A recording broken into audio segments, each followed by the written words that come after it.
দেবাদিদেব মহাদেব আগে স্নান করলেন, এবার আমার পালা।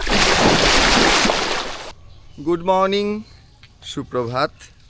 পায়চারির নতুন একটা পর্বে আপনাদের সবাইকে স্বাগত। আজকের সকালটা একটু অন্যরকম। আজকে আমি অনেকটা দেরি করে ফেলেছি, কারণ আজকে শ্রাবণের তৃতীয় সোমবার। শিবের মাথায় জল ঢালতে হবে। এতক্ষণ খোঁজ করছিলাম যে বাগানে কোথায় সাদা ফুল আছে। প্রায় সব ফুলই নষ্ট হয়ে গেছে অতিরিক্ত বৃষ্টিতে, আর সারা রাত প্রচণ্ড বৃষ্টি হয়েছে। কিন্তু এইখানে ফুটে আছে কিছু দোলন চাপা। দোলন চাপায় খুব সুন্দর গন্ধ।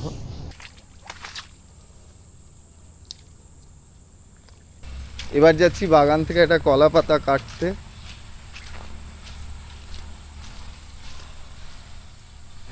চলে এসছি বেল গাছের গোড়ায়।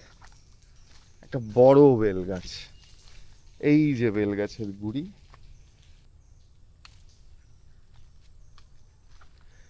বেল পাতা তোলা হয়ে গেছে।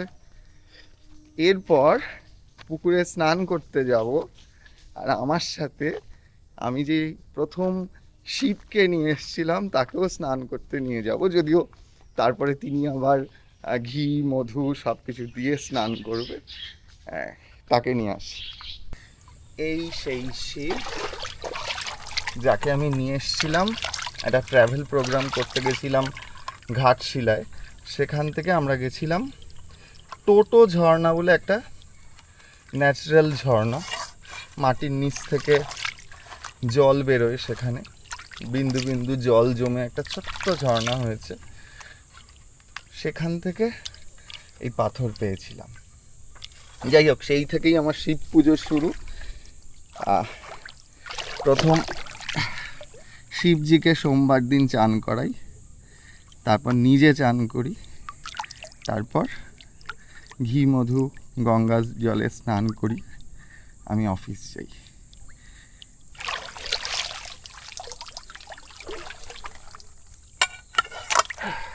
যাই হোক, দেবাদিদেব মহাদেব আগে স্নান করলেন, এবার আমার পালা।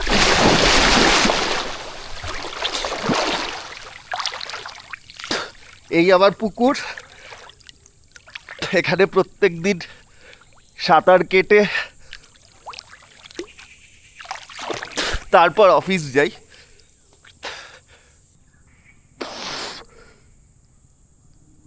প্রচুর জল এখন, ফলে এক হাতে সাঁতার কাটা সম্ভব না।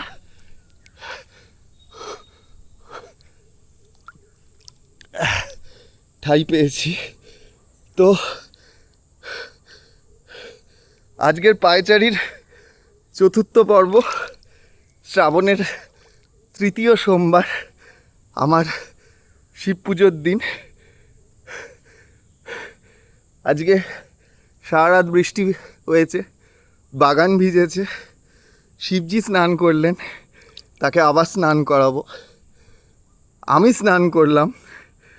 আপনাদের দিন খুব খুব ভালো কাটুক।